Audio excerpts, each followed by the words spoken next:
today is another moment to actually share political stories with you.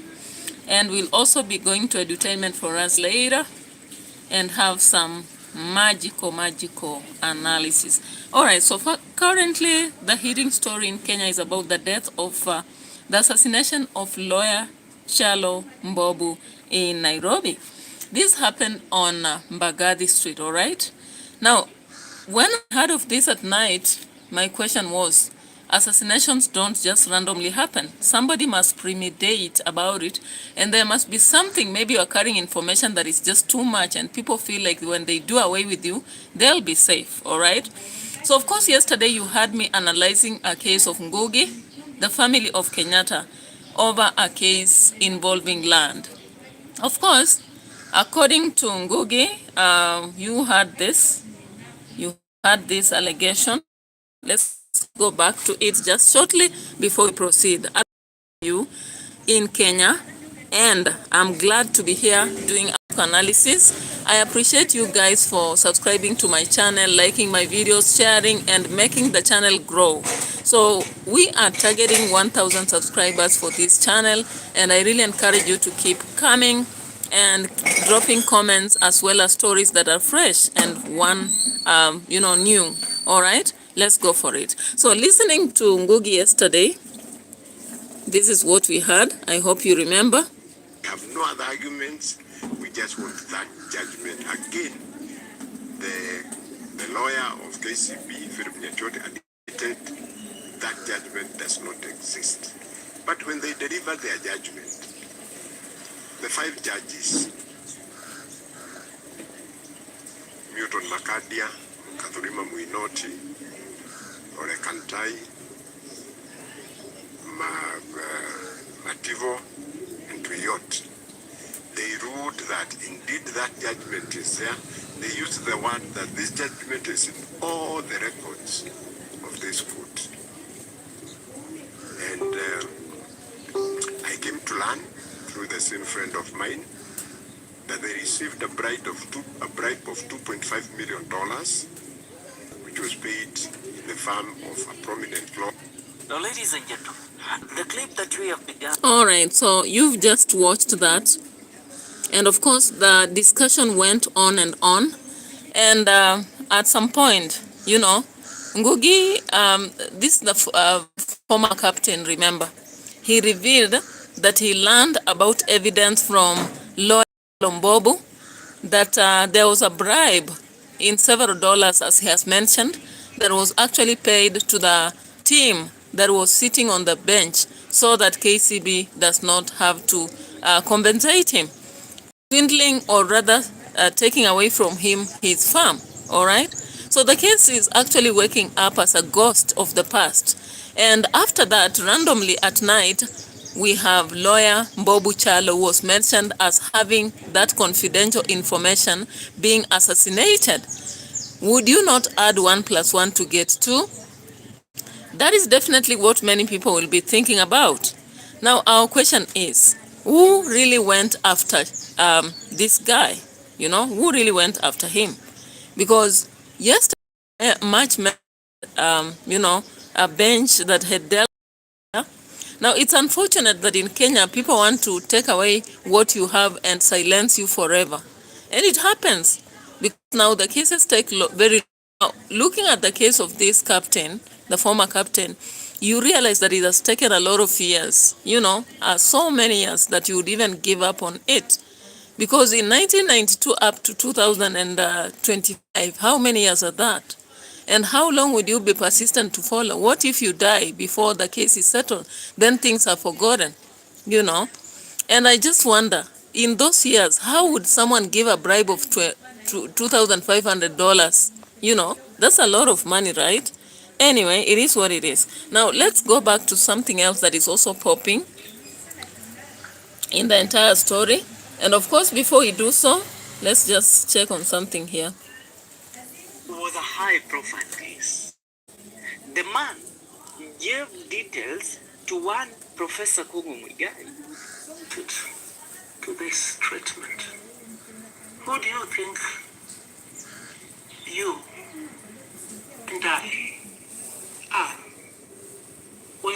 these judges, magistrates and commissioners, the Judicial Service Commission, have to deal with us. They will do the same thing. It is a big disappointment, especially for the Law Society of Kenya, that our two representatives in the Judicial Service Commission, my very good friend Mwanza and my very not good friends in Kotia, have just been complicit in concealing the impunity and corruption by judicial officers. The name that kept on resounding, and which is of recent action in this matter, appears to be the name of Justice Isaac Lenola, also a very good friend of mine. But in the fight against corruption, I've said we will deal with everybody, friends and relatives of mine. Justice Isaac Lenola, you have to resign. You're a big shame to the legal profession. Not just on this matter of Captain Cook, the matter of John King. Yet you always turn up in all international conferences to speak about independence of the judiciary, immunity and accountability. I mean, you see, we have to address you because in the Supreme Court, other than Justice Mohammed Ibrahim, you would be the only one who was one of us. You were an active practitioner at one point in time. So these are called chilling information that we get from the judiciary. Actually, if the judiciary is not standing with the people who have failed it, I don't know. Did you ever read, there was a play that was done at high school indicating how justice had been messed up with until it reached a time. Twina Matsiko Joshua, welcome on the channel, and let's continue proceeding with this. Okay. Now, there was some information that was coming out from Rogers Kakasungura about a visitor who appeared to the late former IEBC officer, that is Chepkati. And now we have to also dig into this story because it relates to this assassination. But meanwhile, you understand something about the failure of our judiciary system. If our lawyers and judges have accepted to be bribed so that they, they pull us under the bus, they throw us under the bus and do away with the justice, okay? Do you remember just Azdak? For those of you who did the book with Azdak, I would wish to ask you to go back to it and check what happened in those times in German, okay? So that is a book that we have done in literature in Caucasian Chalk Circle. So Caucasian Chalk Circle was a book that was analyzing the wisdom of the chalk, yeah? And trying to prove to us that if the justice system fails in a country, there is possibility of everything. And when it reaches the to the extent where the people will be so angry, furious, and at the same time ready to act, we will not like what will happen. When you listen to the story of Ngugu Captain, then you hear that Isaac is actually selling justice. And they go about in workshops pretending that they are standing for justice. It becomes a process that you cannot, engage or support or justify, all right? But it is what it is. So meanwhile, let's get to hear something else about the aspect of him being at Chepkati. Let's see this.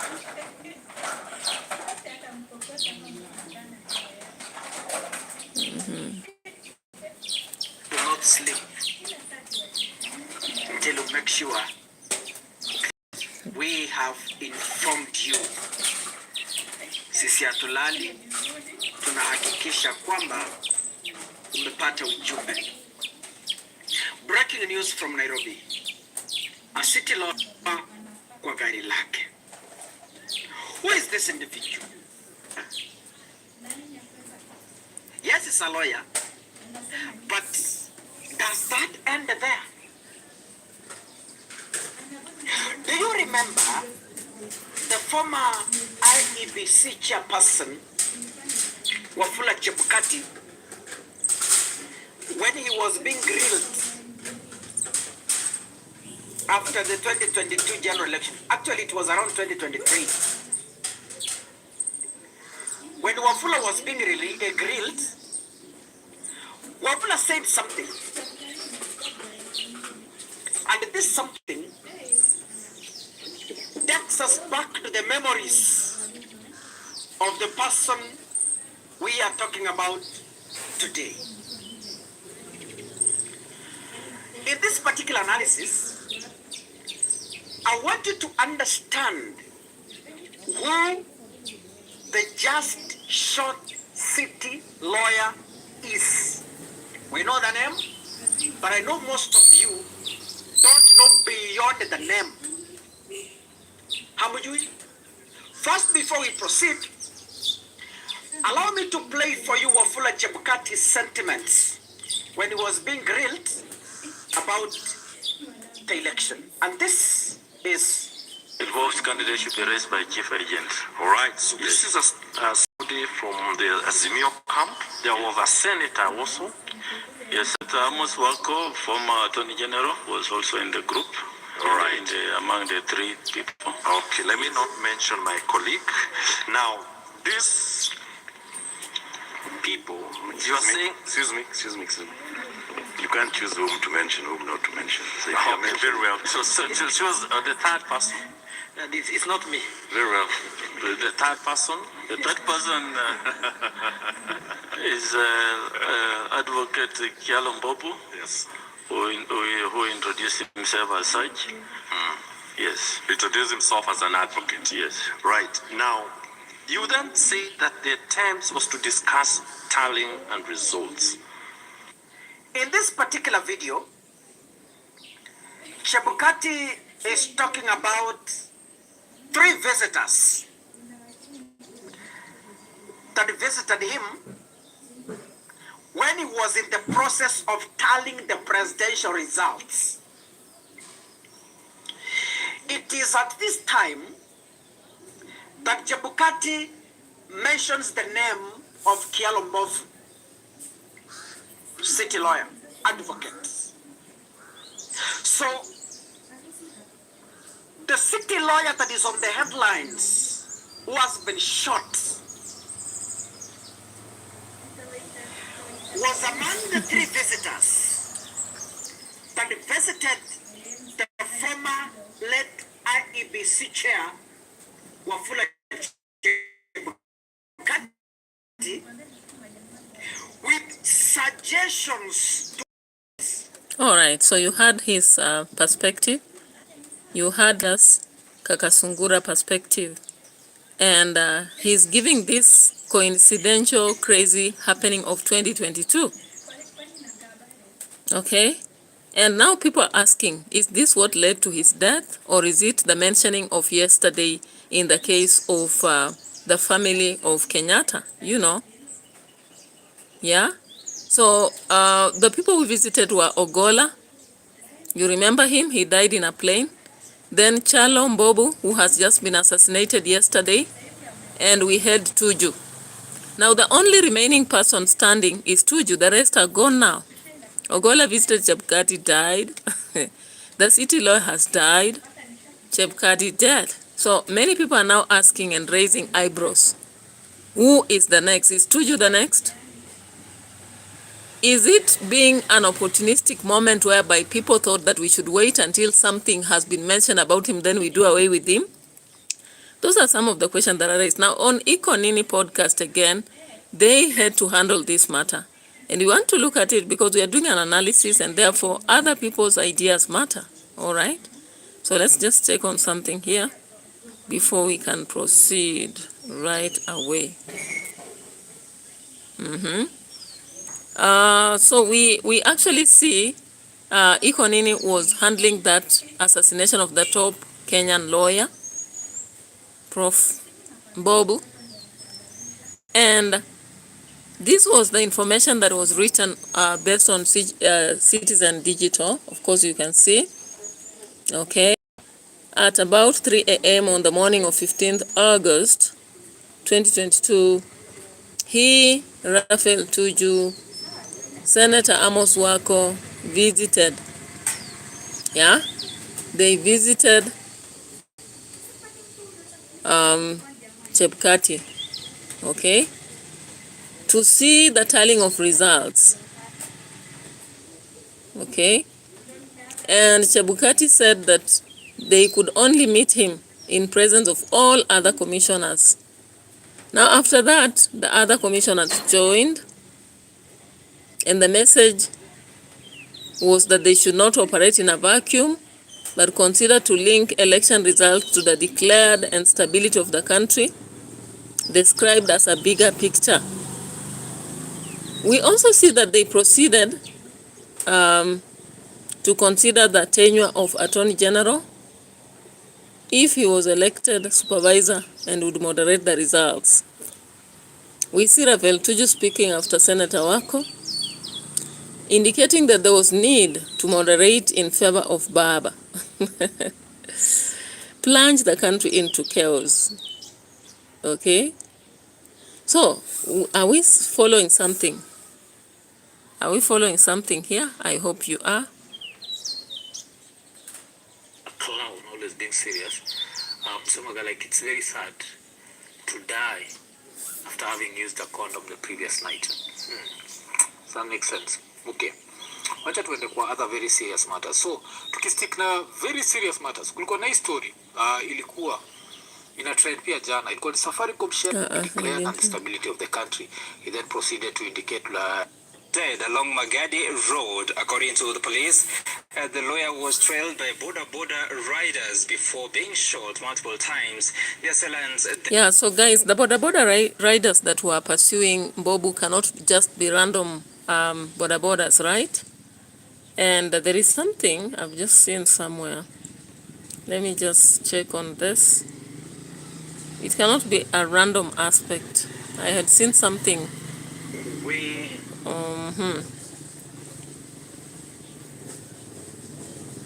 From Vicky Vikna.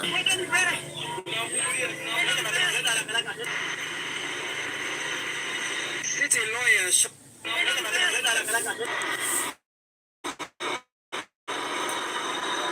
lawyer shot dead in Nairobi. Chebukati said the lawyer shot. So when you look at that car, Chebukati said that there were 3 people who sent by the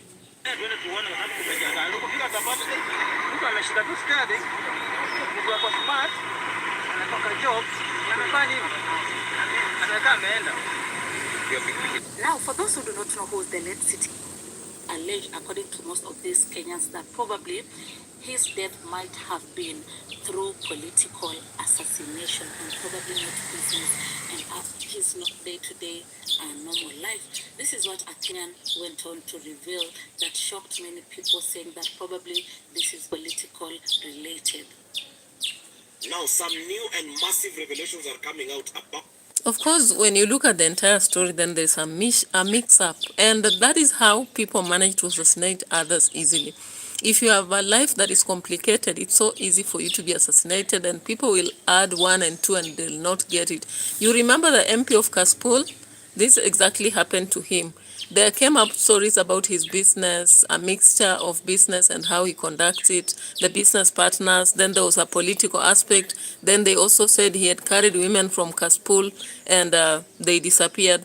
So people talked about it, but I don't think anybody talks about it anymore, all right? Yeah.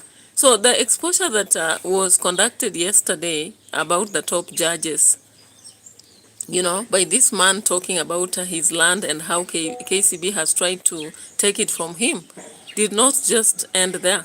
And the murder of Advocate KYALLO MBABU has become something that is being considered both a political situation. At the same time, it can be considered an economical aspect, because KCB might be in the picture because of his being mentioned as whoever had information about the bribery which Ngugi was hanging on.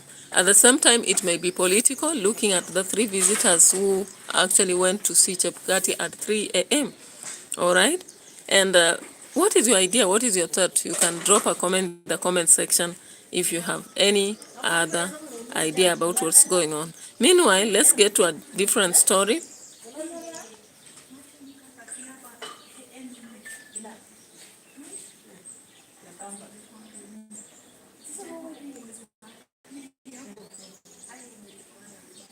Details regarding that breaking news on Citizen TV. City lawyer shot dead. The lawyer has been identified as Matthew Charles, the Political Parties Dispute Tribunal.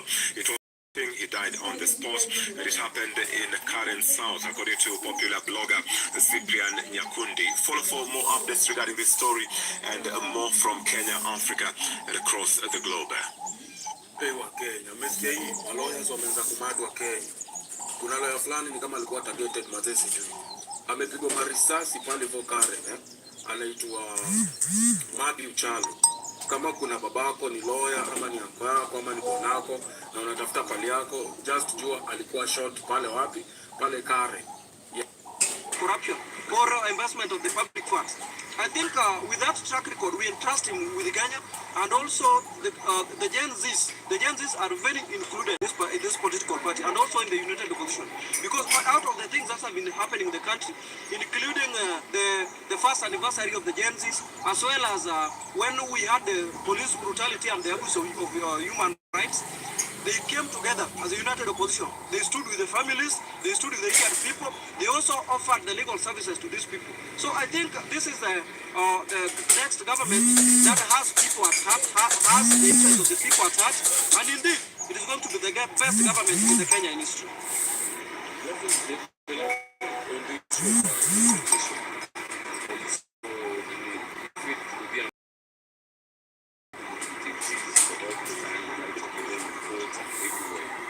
The other day was appointed by the president to join that position. And you saw what happened online. We really back greatly against this appointment. So what's your take on this? As a faithful party, I think those appointments of the committee that is in charge of looking at the compensation of those who are injured during or killed during the protests that we have in the country. Kenya deserves a government that listens, serves, and delivers. The Wiper Patriotic Front stands ready to provide that leadership. On the dawn of a new chapter in the Wiper Patriotic Front, today we proudly announce that our beloved movement has heard the heartbeat of the people. On 10th of October, during the National Leadership Conference, the Wiper Democratic Movement will be reborn as Wiper Patriotic Front. This rebrand is not just about a name, it's about... Alright guys, so you've got those details. Let's proceed to a different story for now as we wait upon what will happen. May his soul rest in peace.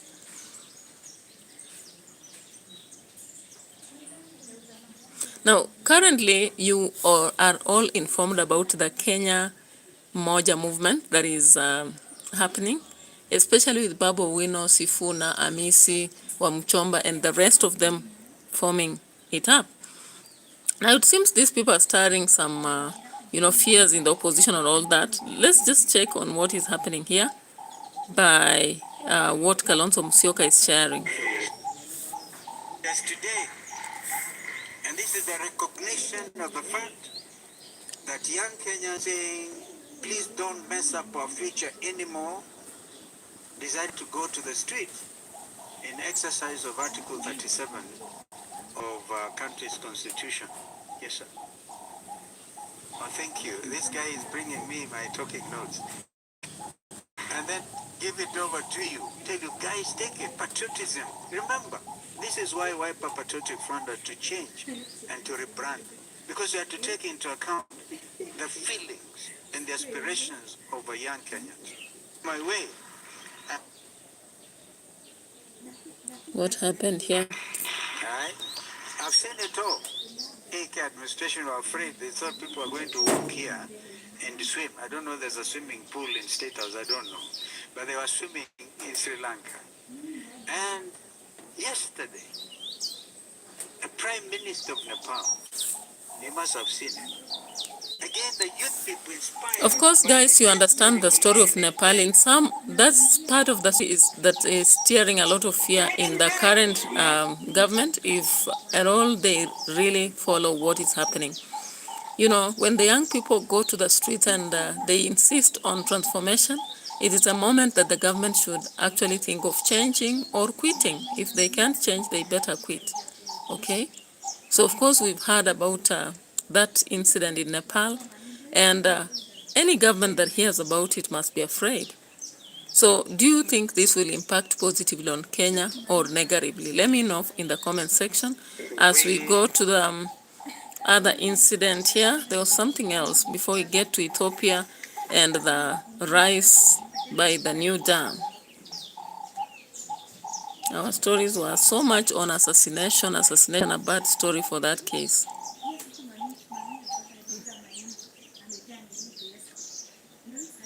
1 week ago, the city of Nairobi gave a notice that an amount of 295 unclaimed bodies from the city mortuary, they were at the verge of being disposed.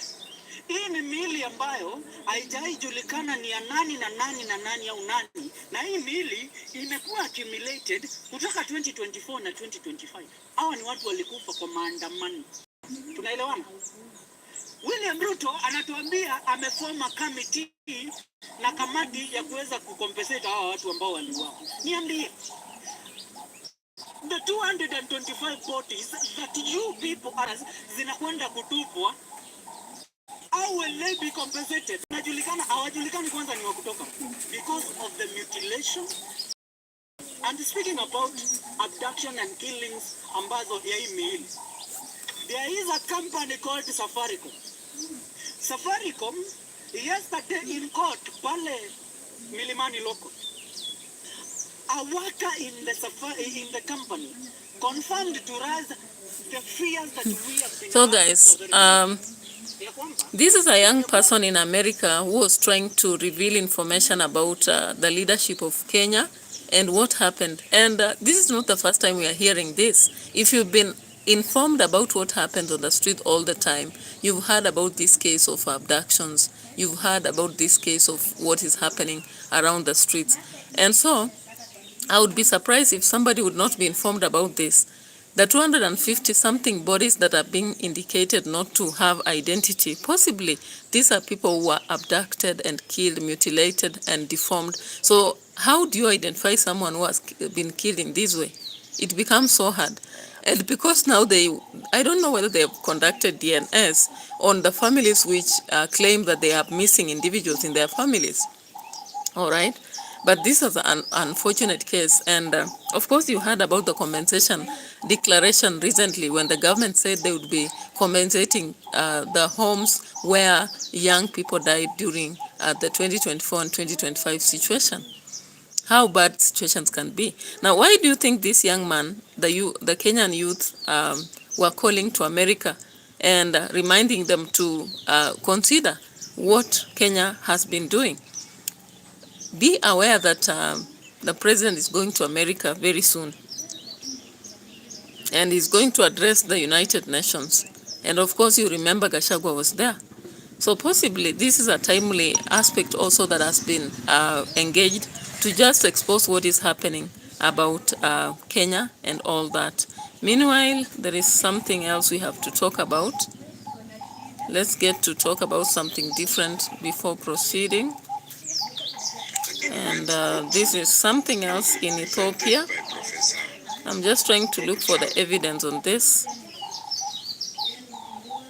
Let me check this.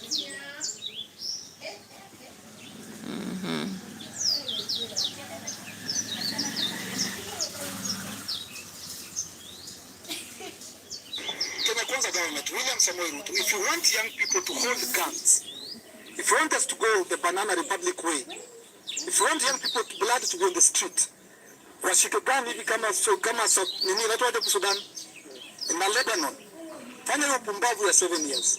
You can only push people so far. Hata paka ukimweka kwa nini kwa kona, hiyo paka atakugwara. There are things you cannot be discussing at the time. Ruto approves it into law. This bill was sponsored by Nandi Senator Samson Cherargei. Unfortunately, if the bill is passed into law, the politician officials will continue ruling for another 2 years and the elections may be pushed forward. So here are the details about that bill in the Senate yenye imeleta shida sana that seeks to extend the term limits for elected leaders. The president yetu kuna mswada iko pale Senate na sasa iko second reading. Unajua process ya second reading ama process ya kutengeneza mswada. Yeah, guys, of course that one we talked about it yesterday. We need to get to a different story. A different story here. I don't know why the again we went to court. this aspect is Represented by Professor.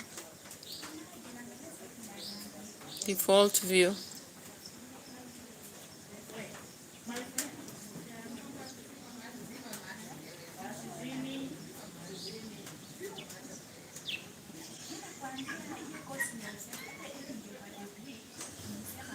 Now, it's funny how Chergey sometimes addresses matters. Now, we've seen Chergey talking about the aspect of assassination of Mbobu and indicating that the DCI should act to reduce anxiety. You know, it goes back to the aspect of how fast can DCI act on these cases? Should they be forced to act, or should they naturally know that they have to act? You know, it sounds very crazy for them to wait to be reminded on what to do, you know. Okay, so, and at the same time, we've also seen Willis Otieno condemning that assassination. But whether it's condemning, blaming, requesting, I wonder whether DCI has to be reminded about its job. You know, why is it there? It has a duty to play. So it is just critically have to do it without necessarily awaiting to be forced to act, okay?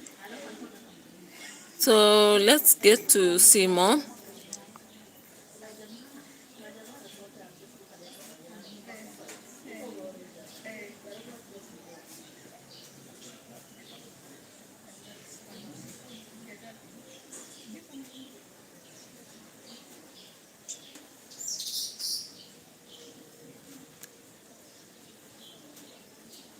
Welcome to Frontliner YouTube channel, and if you're watching for the first time, please. The processing of the scene was ongoing, but right now the cars have not been allowed to move, but the traffic disruption has been major since then at 5:40 or around 5:40 p.m. thereabouts. That is what we can tell you. Yeah, meanwhile, I think yesterday there was a discussion we did on Ethiopia. And Ethiopia getting into a deal with Kenya. I don't know whether you have details with that, but we might take time to talk about such a thing. Yeah, we need to get into the nitty-gritties of Ethiopia and the deal with Kenya. Okay? So if you know anything about it, drop the comments in the comment section. But meanwhile, I'll be talking about it in the political phase. Okay? So, of course, Ethiopia has launched Africa's largest hydroelectric dam. And the other thing is that they have inaugurated Africa's largest hydroelectric dam as the neighbor's eye power importation. So this has led to a relationship between Kenya and Ethiopia.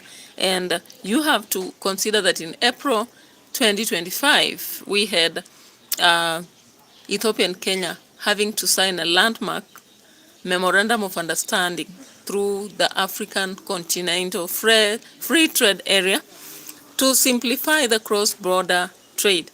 Yeah, this happened at the favor of Moyale, particularly Moyale, right?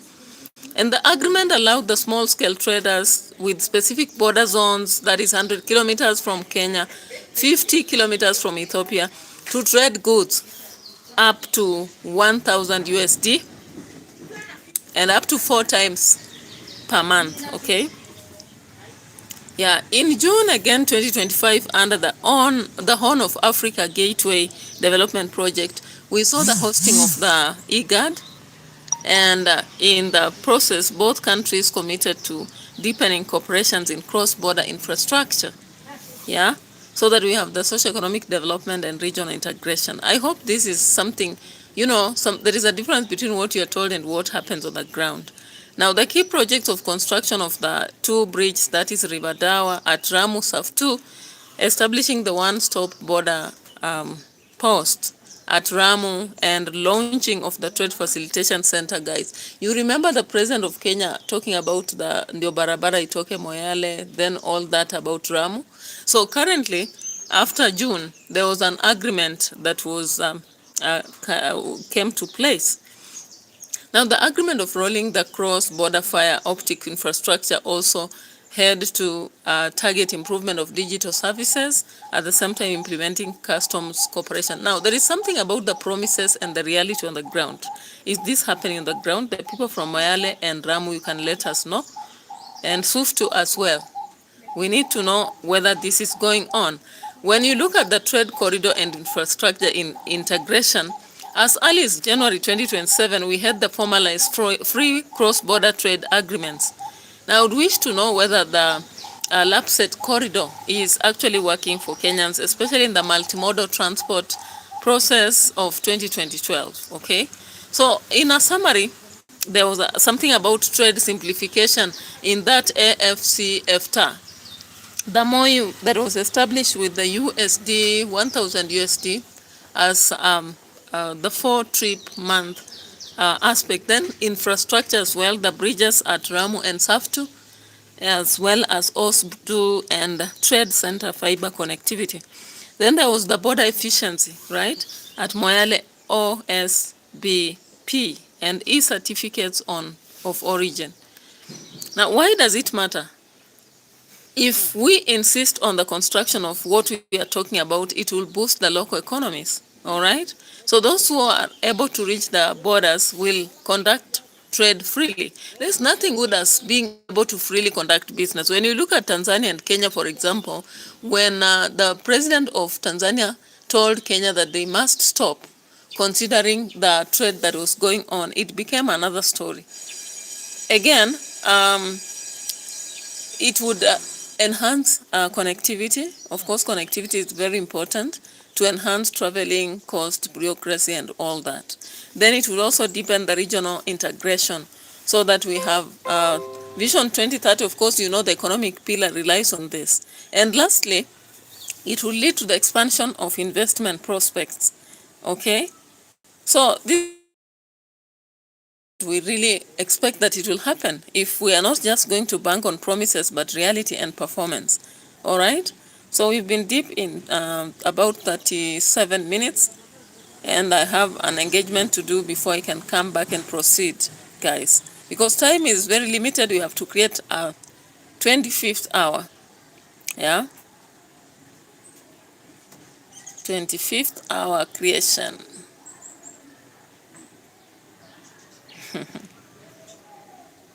Yeah. Okay, I would wish you to drop your comments on all that I've presented here. And if you have more ideas about what is happening, freely share, please.